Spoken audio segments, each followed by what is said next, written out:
प्रिय छात्रों, आज हम लोग बजट के पब्लिक फाइनेंस या लोकवित्त का एक सेगमेंट या खंड है जिसे टैक्सेशन के नाम से जाना जाता है। इसे हिंदी में करारोपण भी कहा जाता है। भारतीय अर्थव्यवस्था में एक चैप्टर या अध्याय के नाम से इसे पढ़ाया जाता है। तो लोकवित्त में पहला अध्याय जो होता है वो बजट का होता है, और दूसरा अध्याय जो होता है वह घाटे की संकल्पना होती है, और तीसरा अध्याय जो है वह टैक्सेशन या करारोपण का सिद्धांत, थ्योरीज ऑफ टैक्सेशन के नाम से इसे जाना जाता है।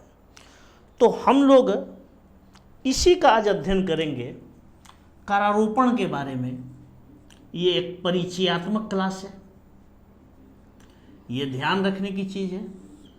चूँकि एक वीडियो में संपूर्ण बातें टैक्स के बारे में बताई जा सके ऐसा संभव नहीं है, लेकिन हम लोग यहाँ पर जो भी संभव होगा इस यूपीएसआई या वनडे एग्जामिनेशन के दृष्टिकोण से वहाँ तक हम लोग कवर पूरा करने की कोशिश इस वीडियो में करेंगे। तो देखिए, इंग्लिश में इसे टैक्सेशन कहते हैं, और ये एक बड़ी महत्वपूर्ण चैप्टर है। क्योंकि बजट में सरकार की एक ओर प्राप्ति होती है, दूसरी ओर व्यय होता है। प्राप्ति की कई मदें होती हैं या कई स्रोत होते हैं, उसमें से एक महत्वपूर्ण स्रोत जो है वो कर है, यानी करारोपण। सरकार कर लगाती है और कर से धन को इकट्ठा करती है, और इन धनों को इकट्ठा करने के पश्चात विभिन्न परियोजनाओं में नियोजित करती है, जिससे कि अधिकतम सामाजिक कल्याण की स्तर की प्राप्ति हो सके। तो हम लोग ये देखते हैं कि टैक्स एक बड़ी महत्वपूर्ण मुद्दा है या अहम मुद्दा है, क्योंकि सरकार की आय का इसे एक बहुत बड़ा स्रोत माना जाता है। अब इस अध्याय में सामान्य तौर पर क्या पढ़ा जाता है इसके बारे में हम आपको बता दें। टैक्सेशन के चैप्टर में सबसे पहले हम लोग पढ़ते हैं डिफरेशन,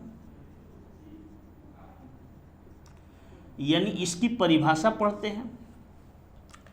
परिभाषा के बाद हम लोग टैक्स के क्लासिफिकेशन के बारे में पढ़ते हैं। क्लासिफिकेशन को वर्गीकरण कहते हैं। मोटे तौर पर कर को दो वर्गों में बांटा जाता है, एक को कहते हैं डायरेक्ट टैक्स और दूसरे को कहते हैं इनडायरेक्ट टैक्स। तो सबसे पहला इसमें सेगमेंट जो होगा वो डायरेक्ट टैक्स का होगा, और डायरेक्ट टैक्स में हम लोग ये देखते हैं कि जैसे इनकम टैक्स है, इसे आयकर कहते हैं। इसी तरीके से हम लोग ये देखते हैं कि कारपोरेशन टैक्स है, इसे निगम कर कहते हैं। इसी तरीके से स्टेट ड्यूटी है, इसे संपदा कर कहते हैं। इसी तरीके से हम लोग ये देखते हैं कि वेल्थ टैक्स है, इसे संपत्ति कर कहते हैं।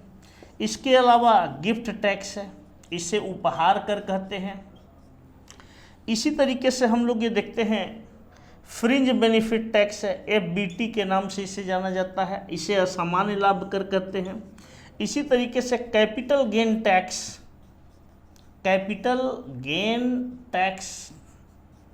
इसी तरीके से हम लोग ये देखते हैं कि सिक्योरिटी ट्रांजैक्शन टैक्स। ये सारे कर प्रत्यक्ष कर की श्रेणी में शामिल होते हैं।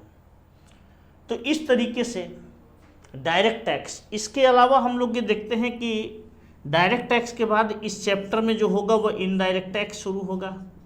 इनडायरेक्ट टैक्स में हम लोग ये देखते हैं कि कई तरीके के कर शामिल होते हैं, जैसे उत्पादन कर है, इसी तरीके से हम लोग केंद्रीय उत्पादन कर, इसी तरीके से हम लोग ये देखते हैं कि बिक्री कर है, इसी तरीके से व्यापार कर है, इसी तरीके से हम लोग ये देखते हैं कि सेवा कर है, मनोरंजन कर वगैरह है जो राज्य सरकारों की तरफ से लगाया जाता है। लेकिन हम लोग यहाँ पर ये देखते हैं कि इनडायरेक्ट टैक्स में सबसे महत्वपूर्ण कर जो है वो है कस्टम ड्यूटी, इसे सीमा शुल्क के नाम से स्मरण किया जाता है।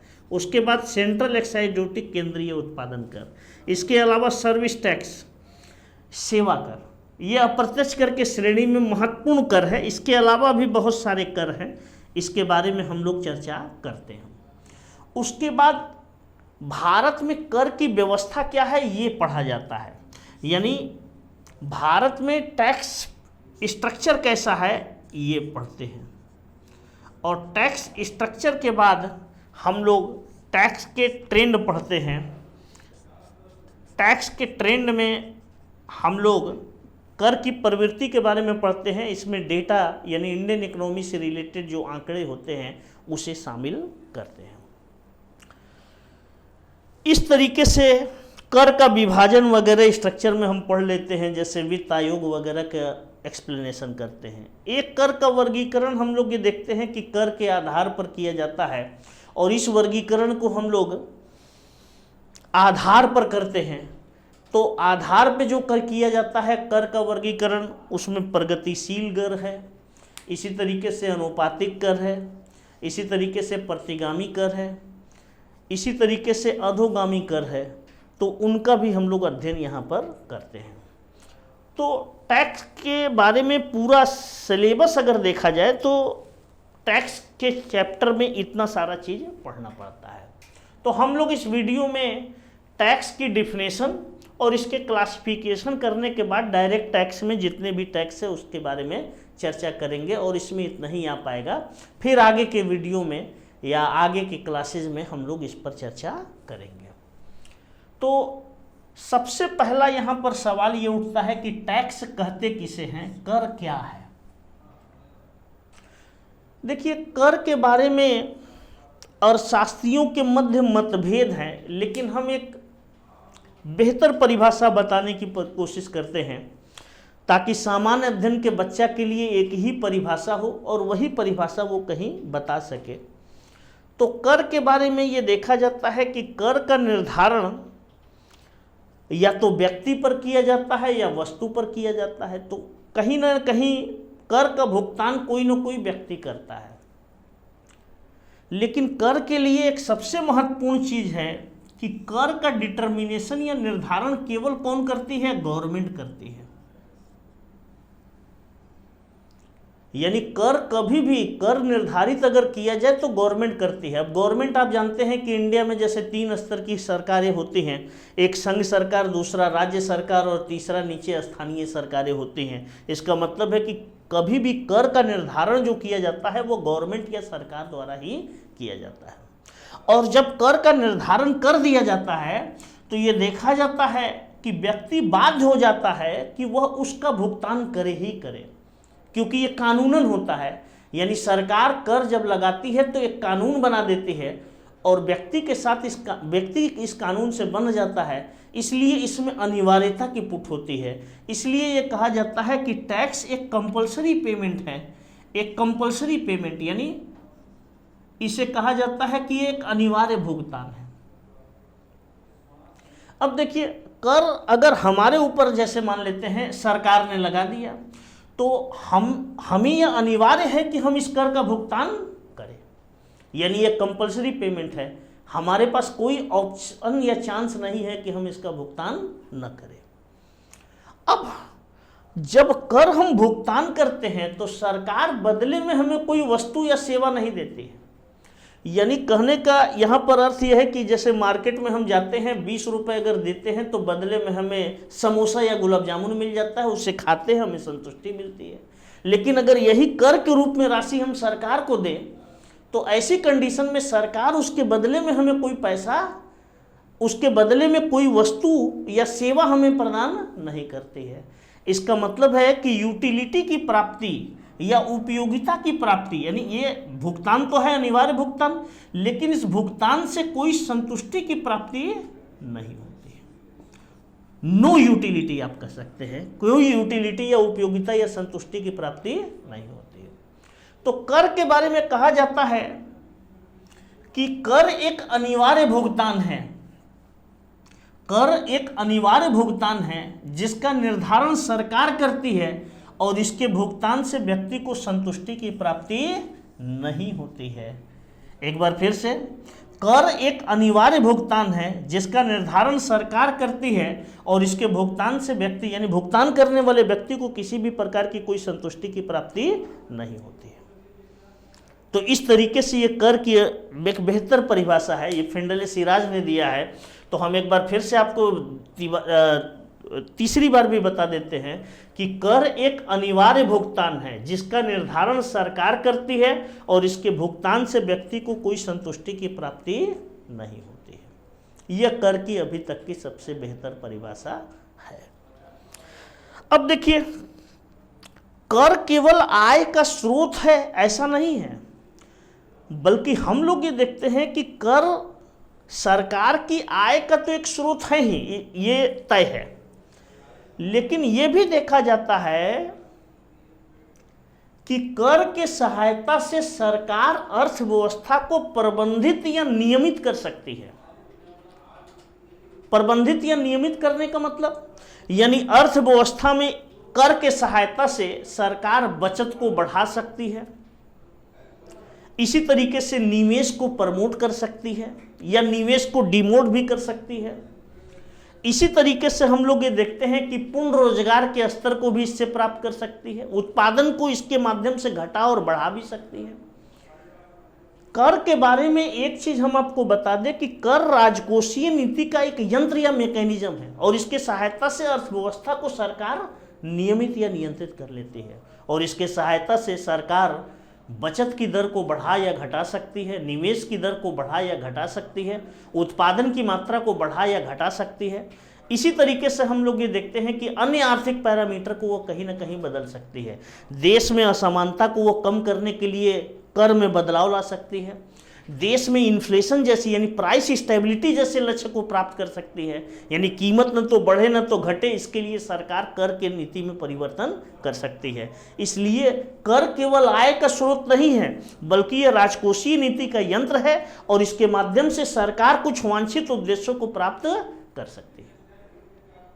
तो इस तरीके से कर एक महत्वपूर्ण मैकेनिज्म भी है या एक संयंत्र भी है और इसके माध्यम से हम लोग ये देखते हैं कि सरकार कुछ महत्वपूर्ण वांछित उद्देश्यों को प्राप्त कर सकती है। अब अर्थशास्त्र में कर का वर्गीकरण किया गया है। कर का मोटे तौर पर जो वर्गीकरण किया गया है वह दो हिस्सों में किया गया है। टैक्स का वर्गीकरण जो किया गया है वो दो हिस्सों में, एक को कहते हैं डायरेक्ट टैक्स और दूसरे को कहते हैं इनडायरेक्ट टैक्स। इसे हिंदी में कहते हैं प्रत्यक्ष कर और इसे हिंदी में कहते हैं अप्रत्यक्ष कर, कभी कभी परोक्ष कर भी कहा जाता है। इसे हिंदी में कहते हैं अप्रत्यक्ष कर। अब प्रत्यक्ष कर क्या है ये समझ लीजिए। तो देखिए, हम आपको यहां पर बताना चाहेंगे, जैसे मान लेते हैं कि कर कभी भी निर्धारित किसके द्वारा किया जाएगा? गवर्नमेंट द्वारा, ये सरकार है। मान लेते हैं सरकार कर आरोपित किस पे करती है? एक व्यक्ति है, ए व्यक्ति। सरकार कर डिटरमिन किस पर करती है? निर्धारित या आरोपित किस पर करती है? ए व्यक्ति पर। और यही व्यक्ति अगर इस कर का भुगतान ले जाकर सरकार को कर देता है तो ऐसे कर को हम प्रत्यक्ष कर कहते हैं। इसे इंग्लिश में डायरेक्ट टैक्स कहते हैं। यहाँ कर लेने वाले और कर देने वाले के बीच में या कर लेने वाले या देने वाले के बीच में कोई बिचौलिया नहीं है या मध्यस्थ नहीं है, इसीलिए कर देने वाले और लेने वाले के बीच में सीधा संबंध है। इसीलिए हम कहते हैं कि यह कर प्रत्यक्ष कर है। अगर कोई कर ऐसा है जिसे सरकार लगाए जिस व्यक्ति पर और वही वो वास्तविक रूप से कर का भुगतान करे तो ऐसे कर को हम कहते हैं प्रत्यक्ष कर। तो प्रत्यक्ष कर को परिभाषित करते हुए कहते हैं कि सरकार जिस व्यक्ति पर कर लगाती है और वही व्यक्ति वास्तविक रूप से कर का भुगतान करता है तो ऐसे कर को प्रत्यक्ष कर कहते हैं। अब प्रत्यक्ष कर की श्रेणी में कई कर होते हैं। एक तो हम लोग ये देखते हैं कि इनकम टैक्स है। इसे हिंदी में क्या कहते हैं? अप्रत्यक्ष कर। इसे हिंदी में हम आयकर कहते हैं। इसी तरीके से हम लोग ये देखते हैं कि इसमें कारपोरेशन टैक्स है। इसे हिंदी में निगम कर कहते हैं। इसी तरीके से स्टेट ड्यूटी है। इसे हिंदी में संपदा कर कहते हैं। इसी तरीके से वेल्थ टैक्स है। इसे हिंदी में संपत्ति कर कहते हैं। इसी तरीके से गिफ्ट टैक्स है, इसे हिंदी में उपहार कर कहते हैं। तो प्रत्यक्ष कर के श्रेणी में बहुत सारे कर हैं, ईटीसी जो मोटे कर हैं उनको बारे में हमने आपको छब्बीस में चर्चा कर दिया।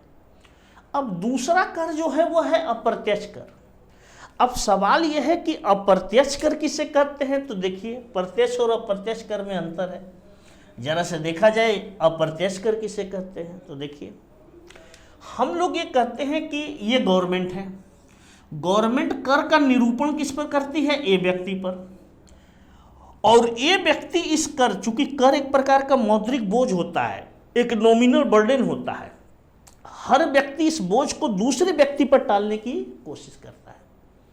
हम लोग ये देखते हैं कि सरकार ने ए व्यक्ति पर कर लगाया और ए व्यक्ति ने इस कर की बोझ को बी पर टाल दिया और बी व्यक्ति इस कर की बोझ को सी पर टाल दिया और सी व्यक्ति इस कर की भार को वास्तविक रूप से वहन करके गवर्नमेंट को चुकाए। तो यहां कर लेने वाले और देने वाले के बीच में कोई सीधा संबंध नहीं है। सरकार ने कर ए पर लगाया जबकि वास्तविक रूप से इस कर का भुगतान किसने किया, सी व्यक्ति पर।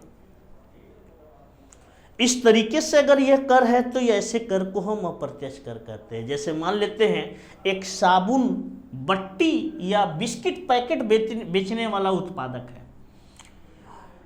ये बिस्किट बेचने वाला एक उत्पादक है, इसके ऊपर सरकार उसके उत्पादन पर एक कर लगा देती है। अब इस कर की भार को मान लेते हैं 5 रुपए के बिस्किट है, 1 रुपए सरकार ने कर लगा दिया। अब 1 रुपए कर ए को देना चाहिए लेकिन ये नहीं करता, बल्कि बिस्किट की कीमत में 1 रुपए जोड़कर 6 रुपए कर देता है और वह विक्रेता के बीच में दे देता है उत्पादक। और विक्रेता जो होता है एज इट इज इस कर की राशि को कंज्यूमर के पास धकेल देता है। और अब बिस्किट खाएगा सी व्यक्ति, तो भुगतान भी कौन करेगा, सी व्यक्ति ही कर का भुगतान करेगा। तो इस तरीके से हम लोग ये देखते हैं कि अगर इस तरीके के कर है तो यह अप्रत्यक्ष कर है, इसे परोक्ष कर भी कहा जाता है। तो एक बार समझ लीजिए, सरकार जिस व्यक्ति पर कर लगाती है और वास्तविक रूप से उस कर का भुगतान कोई अन्य व्यक्ति करता है तो ऐसे कर को अप्रत्यक्ष कर कहते हैं। देखिए सरकार जिस व्यक्ति पर कर लगाती है और वही व्यक्ति वास्तविक रूप से कर का भुगतान करता है तो उस कर को क्या कहते हैं, प्रत्यक्ष कर। लेकिन सरकार जिस व्यक्ति पर कर लगाती है और उस कर का भुगतान वास्तविक रूप से कोई अन्य व्यक्ति करता है तो ऐसे कर को क्या कहते हैं, अप्रत्यक्ष कर। अब यहाँ पर कुछ आर्थिक शब्दावली है, इस पर भी चर्चा कर लीजिए। देखिए हम लोग ये देखते हैं कि सरकार ए व्यक्ति पर जो कर लगाती है, सरकार जिस पर भी कर लगाती है उसी को हम क्या कहते हैं, इम्पैक्ट। इम्पैक्ट को हिंदी में क्या कहते हैं, कराघात। इसी तरीके से हम लोग ये देखते हैं कि सरकार एक तरह से घात कहाँ करती है, ए पर, लेकिन इस घात का पात कहाँ होता है, सी पर। यानी सरकार कर लगाती है यहाँ, लेकिन उसे जो राजस्व मिलता है वो कहाँ से मिलता है, सी से। तो इस तरीके से हम लोग ये देखते हैं कि इसे क्या कहते हैं, इंसिडेंस। इंसिडेंस को हिंदी में क्या कहते हैं, करापात। यानी सरकार का घात यहाँ होता है जबकि पात कहाँ होता है, यहाँ होता है। तो सरकार जिस व्यक्ति पर कर लगाती है उसी को कराघात कहा जाता है। यानी कराघात कर का आरंभिक मौद्रिक बोझ है। सरकार जिस व्यक्ति पर कर का निरूपण या निर्धारण करती है उसे कराघात कहते हैं। और कराघात वहन करने वाले व्यक्ति पर ही कर भुगतान का दायित्व होता है। यानी यही व्यक्ति सरकार के खजाने में पैसा लेकर जाएगा जमा करने। होता यह है कि कंज्यूमर से पैसा ये वसूल लेता है और इससे कौन ये वसूलता है, ये वसूल लेता है और यही ले जाकर खजाना में पैसा क्या करता है, जमा करता है। लेकिन वास्तविक रूप से कर कौन देता है, ये देता है। तो इस तरीके से कर भुगतान का दायित्व, अक्सर ये सवाल पूछा गया है कि कर भुगतान का दायित्व किस पर होता है, तो कराघात वहन करने वाले व्यक्ति पर। इसी तरीके से हम लोग ये देखते हैं कि करापात किसे कहते हैं, तो यह कर का अंतिम मौद्रिक बोझ है। अंतिम कर का शरण स्थल करापात है। जो व्यक्ति वास्तविक रूप से कर का भुगतान करता है उसी को करापात कहते हैं। तो इस तरीके से हम लोग ये देखते हैं कि ये कराघात है और ये करापात है। कर का आरंभिक मौद्रिक बोझ कराघात वहन करने वाले पर, कराघात वहन करने वाला व्यक्ति पर ही कर भुगतान का दायित्व होता है। जबकि करापात के बारे में कहा जाता है कि जो व्यक्ति वास्तविक रूप से कर का भुगतान करता है उसे करापात कहते हैं, और करापात कर का अंतिम शरण स्तर या अंतिम मौद्रिक बोझ है। अब देखिए, ए व्यक्ति बी व्यक्ति पर अगर कर टाल देता है या टालने में सफल हो जाता है, हमेशा ऐसा संभव नहीं है। अगर टालने में हो सकता है कि ये व्यक्ति कर की राशि ले लेकिन बी चुकाए ही ना, या बी मना कर दे कि भाई हम वस्तु ही नहीं लेंगे। लेकिन अगर ये टालने में कामयाब हो जाता है, ए कर की भार को बी पर टाल दे और बी इस कर की भार को सी पर टाल दे, तो इसी को कहते हैं अर्थशास्त्र में टैक्स शिफ्टिंग। इसे हिंदी में कहते हैं कर विवर्तन। हिंदी में क्या कहते हैं? कर विवर्तन। कर विवर्तन किसे कहते हैं? जब कोई व्यक्ति कर की बोझ को दूसरे व्यक्ति पर टालने में सफल हो जाता है तो उसे कर विवर्तन कहते हैं। ये कर चोरी नहीं है, ये कर वंचन नहीं है, ये कोई गैर कानूनी काम नहीं है। अगर आप ऐसा कर सकते हैं तो कर लीजिए, आपको कोई मना नहीं कर रहा है। तो कर विवर्तन का मतलब जब कोई व्यक्ति कर की मौद्रिक बोझ को दूसरे व्यक्ति पर टालने में सफल हो जाता है तो उसे कर का विवर्तन कहते हैं। जो भी कर विवर्तन योग्य होती है वह अप्रत्यक्ष कर है, यानी जिस कर का विवर्तन संभव है वो अप्रत्यक्ष कर है, और जो कर विवर्तन योग्य न हो उसे क्या कहते हैं? प्रत्यक्ष कर। या ऐसे भी कह सकते हैं, जिस कर का कराघात एवं करापात एक ही व्यक्ति पर होता है वो प्रत्यक्ष कर है। जिस कर का कराघात एवं करापात एक ही व्यक्ति पर होता है वो प्रत्यक्ष कर है, और जिस कर का कराघात एवं करापात अलग अलग व्यक्ति पर होता है उसे अप्रत्यक्ष कर कहते हैं। तो ये प्रत्यक्ष कर और अप्रत्यक्ष कर में अंतर है। तो ये अंतर हमने यहीं पर आप लोगों को स्पष्ट कर दिया। अब पहले हम लोग प्रत्यक्ष कर की चर्चा करेंगे। हमने पहले ही वीडियो को पहले बता दिया कि चूंकि जितना भी समय है उसमें हम आप लोगों को कर की परिभाषा और कर का वर्गीकरण बता देंगे, और इसमें डायरेक्ट टैक्स के बारे में हम लोग चर्चा कर लेंगे, और अगर समय रहा तो इनडायरेक्ट टैक्स को जरूर टच कर लिया जाएगा। तो हम लोग डायरेक्ट टैक्स में इनकम टैक्स पर बहस करते हैं। ये देखिए, टैक्स एक बड़ी महत्वपूर्ण और रोचक विषय वस्तु होता है। इसका बहुत बड़ा इंप्रेशन होता है अर्थव्यवस्था पर, इसका समाज पर असर होता है, और इसका अध्ययन करना बहुत ज़रूरी होता है क्योंकि सरकार की आय का स्रोत है, और अक्सर आप लोगों को इनकम टैक्स के बारे में जानना होता है और पूछा भी जाता है। तो इनकम टैक्स के बारे में इनकम टैक्स है क्या, इसके बारे में हम लोग चर्चा करेंगे। इनकम टैक्स को हिंदी में आयकर कहते हैं। भारत में पहली बार आयकर का निर्धारण अंग्रेजों द्वारा 1860 में लागू किया गया।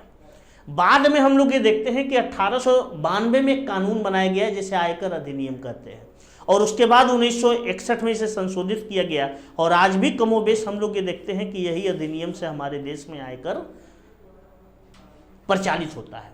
सरकार ने अब ये कहा है कि डायरेक्ट इनकम टैक्स कोड, यानी डायरेक्ट टैक्स कोड को ले आया जाएगा, और उसी कोड के अंतर्गत अब आयकर को समाहित किया जाएगा।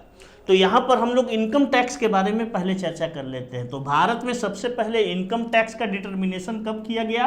1860 में। हालांकि बाद में 1865 में इसे ख़त्म भी कर दिया गया था, लेकिन फिर से बाद में 1892 में इसे लाया गया। तो हम लोग ये देखते हैं कि ये सवाल पूछा जा सकता है कि भारत में सर्वप्रथम आयकर का निर्धारण किस वर्ष किया गया? 1860 में।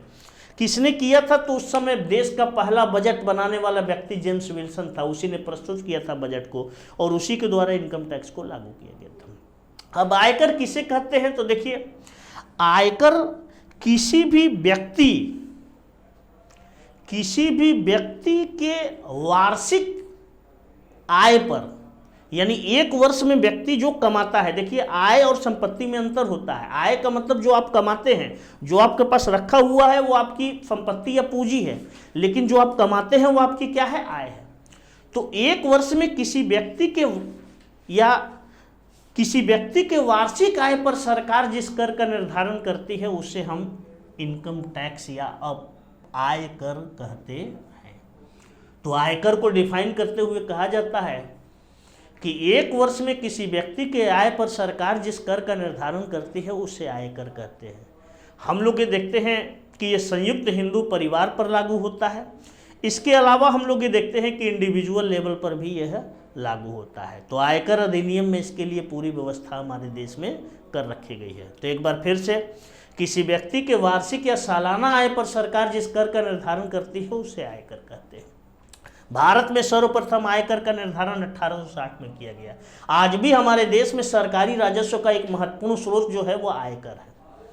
अब आयकर स्लैब में समय समय पर बदलाव किया गया है। हम लोग ये देखते हैं कि 2019-20 के बजट में भी बदलाव किया गया और 2020-21 के बजट में भी इसमें महत्वपूर्ण बदलाव किया गया है। अब वर्तमान समय में आयकर स्लैब क्या है, जरा इस पर हम लोग चर्चा कर ले, क्योंकि ये एक बड़ी महत्वपूर्ण मुद्दा है।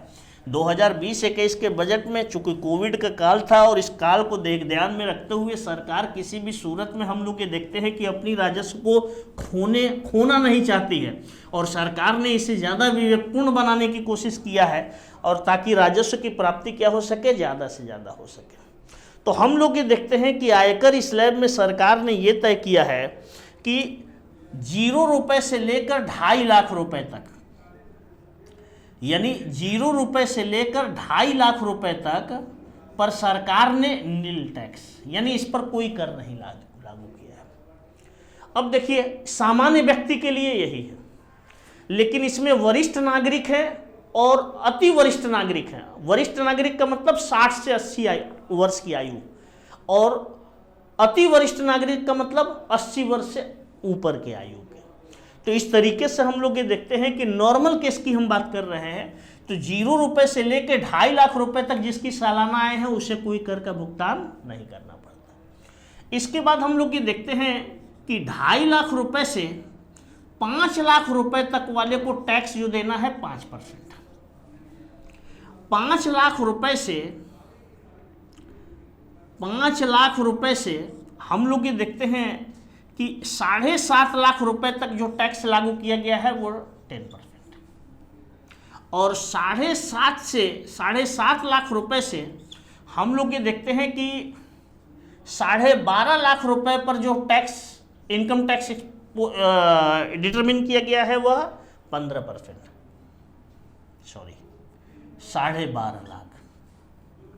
इसी तरीके से हम लोग ये देखते हैं कि 12.5 लाख से जिसकी इनकम 15 लाख रुपए तक है उसे 20% कर देना है, और इसके ऊपर हम लोग ये देखते हैं यानी 15 लाख से ऊपर वाले को जो टैक्स देना है एभव, उसे हम लोग ये देखते हैं कि 30% कर रहा है। तो हम लोग ये देखते हैं कि भारत में वर्तमान समय में 2020-21 में जो वित्त मंत्री निर्मला सीतारमण जी जो है उन्होंने रिवाइज किया है इनकम टैक्स स्लैब को, और उन्होंने इस टैक्स को इतने सारे दर को डिटरमिन कर दिया, 5%, 10%, 15%, 20%, 30%। वरिष्ठ नागरिकों को और अति वरिष्ठ नागरिकों को कोई विशेष रियायत तो नहीं दिया गया है, लेकिन ये छूट की सीमा जो है उनकी 3 लाख रुपए की गई है। इसके अलावा हम लोग ये देखते हैं कि उन्हें 5 लाख के ऊपर सीधे 30% का कर का भुगतान करना है। तो अलग से हम लोग ये देखते हैं कि उनको बहुत ज़्यादा कोई रियायत नहीं दिया गया। लेकिन वर्तमान समय में हम लोग ये देखते हैं कि इनकम टैक्स स्लैब ये है, और इसके अलावा जो राहत, छूट और मानक कटौती दिया जाता है इनकम टैक्स के फॉर्म 80 CC वगैरह द्वारा, और इसके अलावा हम लोग ये देखते हैं जो लोक भविष्य निधि और बीमा पॉलिसी वगैरह में जो राहत और रियायत दी जाती है वो भी बरकरार रखा गया है। ये कहा गया है कि जिन लोगों की सालाना आय 50 लाख रुपए होगी उन्हें 10% अधिभार देना होगा, और जिन लोगों की सालाना इनकम 1 करोड़ रुपए से अधिक होगी उन्हें 20% अधिभार वहन करना होगा। इस तरीके से सरचार्ज, साथ में 4% हम लोग ये देखते हैं कि हेल्थ और एजुकेशन सेस को इस पर लागू किया गया है, यानी बनाए रखा गया है। ये पहले भी था और अभी भी है। 4% का अधिशेष जो है वो हमारे देश में हेल्थ और एजुकेशन से संबंधित लगाए रखा गया है। तो इस तरीके से हम लोग ये देखते हैं कि ये वर्तमान समय का इनकम टैक्स स्लैब है। इसी तरीके से हम लोग ये देखते हैं कि दूसरा महत्वपूर्ण कर जो है वो कारपोरेशन टैक्स है। कारपोरेशन टैक्स भारत में हम लोग ये देखते हैं कि पहली बार कैलडार समिति के सुझाव पर आधुनिक ढंग से लागू किया गया। 1954 में इसकी चर्चा की गई। पहले इसे सुपर टैक्स के नाम से जाना जाता था, लेकिन 1960 में व्यवस्थित रूप से हमारे देश में निगम कर को लागू किया गया ताकि सरकार की राजस्व की प्राप्ति में वृद्धि हो सके, और राजस्व को बढ़ाने के उद्देश्य से सरकार ने निगम कर को लागू किया गया। निगम कर की दर हम लोग ये देखते हैं, निगम कर किस पर लागू होता है, तो ये देखिए, यह किसी भी फर्म या कंपनी के वार्षिक या सालाना लाभ के ऊपर डिटरमिन किया जाता है। टर्नओवर पर यह कर नहीं लगता, इसीलिए इसे कभी कभी लाभ कर के नाम से भी स्मरण किया जाता है। यानी किसी फर्म या कंपनी के सालाना या वार्षिक लाभ पर सरकार जिस कर का निर्धारण करती है उसे निगम कर कहते हैं। और भारत में निगम कर की दर हम लोग ये देखते हैं कि लंबे समय तक 1997 से लेकर हम लोग ये देखते हैं कि 2016-17 तक भारत में निगम कर की दर 30% के बराबर थी, लेकिन हमारे देश की सरकार ने इसे रिवाइज किया है। वर्तमान समय में हम लोग ये देखते हैं कि जिन कंपनियों की सालाना या वार्षिक टर्नओवर 250 करोड़ रुपए है, 250 करोड़ रुपए या इसके नीचे है, उन्हें 25% निगम कर का भुगतान करना है। इसी तरीके से हम लोग ये देखते हैं कि इसके ऊपर टर्नओवर करने वाली कंपनी को अभी भी 30% निगम कर का भुगतान करना पड़ता है। तो इस तरीके से भारत में निगम कर को विभेदीकृत किया गया है। डोमेस्टिक निगम कर जो है वह हमारे देश में यही है, 250 करोड़ रुपए से कम सालाना टर्नओवर करने वाली कंपनी जो है वो 25% निगम कर का भुगतान करेंगे।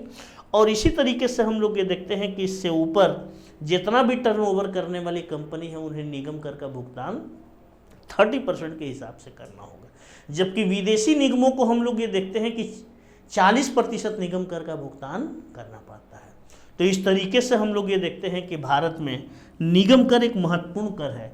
और सर्वाधिक अगर कोई पूछे कि कर राजस्व की प्राप्ति सरकार को किससे होती है तो वह निगम कर से। हम लोग ये देखते हैं कि आज भी सर्वाधिक कर राजस्व की प्राप्ति यानी कुल सकल कर राजस्व यानी देश के कुल कर राजस्व में अगर देखा जाए तो इसका अकेले योगदान 32 से 33% होता है। इस तरीके से सर्वाधिक कर राजस्व की प्राप्ति भारत सरकार को जो है वह निगम कर से होती है। और निगम कर प्रत्यक्ष कर का एक बहुत ही महत्वपूर्ण कर है और इससे खजाना में वृद्धि होता है। तो देखिए, हमें लग रहा है कि समय कम है और हम आगे स्टेट ड्यूटी यानी संपदा कर है, संपत्ति कर है, उपहार कर है, इसके अलावा ETC, इसको लग रहा है हम लोग कंटिन्यू नहीं कर पाएंगे। अगले वीडियो में इसको हम लोग करते हैं। और इतना ही आज भर की चर्चा में हमारी रहेगी और इसको आप लोग समझे, इसमें महत्वपूर्ण चीज़ों को आप लोग अपने हिसाब से निकाल लीजिए। UPSI वाले जो है नॉर्मली एक तो परिभाषा सबका देख लें। इसी तरीके से इनकम टैक्स कब लागू किया गया, 1860 में। भारत में न्यूनतम इस आयकर की जो स्लैब है वो क्या है, तो 2.5 लाख रुपए है। 2.5 लाख रुपए पे नील है और 2.5 से 5 लाख रुपए पे 5%, यानी न्यूनतम आयकर की दर 5% है, अधिकतम आयकर की दर 30% है। 60 वर्ष के नीचे आयु यानी इसके नीचे आयु वाले वर्ग वाले लोगों को सामान्य लोग कहते हैं। 60 से 80 वर्ष की आयु के लोगों को हम वरिष्ठ नागरिक कहते हैं और 80 से एबव ईयर आयु वाले लोगों को हम अति वरिष्ठ नागरिक के नाम से स्मरण करते हैं। तो इन्हें अलग से टैक्स में थोड़ी बहुत रियायत दी जाती है। रही है भारत में ये परंपरा लंबे समय से चली आ रही है। तो आप लोग ज़्यादा से ज़्यादा इस वीडियो को देखें और इससे लाभ उठाएं। यहाँ से सवाल आप लोगों से पूछा जा सकता है, ये महत्वपूर्ण है। आप व्यवहारिक जीवन में जाएंगे तो टैक्स वगैरह के बारे में थोड़ी बहुत जानकारी आपको होनी चाहिए। और सरकारी नौकरी या प्राइवेट नौकरी कुछ भी आप करेंगे तो निश्चित है कि टैक्स के बारे में सामान्य जीवन में भी आपको थोड़ा बहुत जानना चाहिए। और बाकी जो बचे हुए चीज़ है इन्हें हम समेट कर आपको लोग आगे वीडियो में देते चलेंगे। तो आप लोग ये कैसा लगा इसके बारे में आप लोग लाइक कीजिए, शेयर कीजिए, सब्सक्राइब कीजिए और ज़्यादा से ज़्यादा अपने यारों दोस्तों में शेयर कीजिए और लोगों को बताइए कि हम लोग एक बढ़िया डिजिटल प्लेटफॉर्म को डेवलप किए हैं और यहीं से अभी पठन पाठन के क्रियाकलाप को संपन्न किया जाएगा। और ज्ञान गोदावरी जो है हमारी संस्था, इसको आप लोग ज़्यादा से ज़्यादा लोगों के बीच तक पहुँचाएँ और हम लोग अपने तरफ से पूरी कोशिश कर रहे हैं। और ये जो संस्था हम लोग चैनल बनाए हैं ये प्योरली आप लोगों के लिए ही समर्पित है। और हम लोगों का उद्देश्य ही केवल आप जानते ही हैं कि भाई हम बड़े लालची मास्टर खुदे हैं, अगर लालच की बात की जाए तो हमसे बड़ा लालची मास्टर नहीं है, क्योंकि हम तो वही चीज़ पढ़ाना जानते हैं जो वहाँ पूछा जाता है, और हम ये चाहते हैं कि हमसे पढ़ा हुआ बच्चा जब वहाँ पेपर पर्चा दे तो निश्चित है कि उसका सिलेक्शन सबसे पहले हो। तो एक चाहत सबसे बड़ी है बेटा सिलेक्शन, और जब सिलेक्शन हो और कहीं ना कहीं हम लोगों को भूमिका हो तो हम लोग को ज़रूर बता दीजिएगा। तो इतनी एक लालच हम लोगों के बीच में रहती है। आप लोग मेहनत करें और ज़्यादा से ज़्यादा इसे लाइक, शेयर और सब्सक्राइब करें, ठीक है। तो आज के लेक्चर में इतना, धन्यवाद।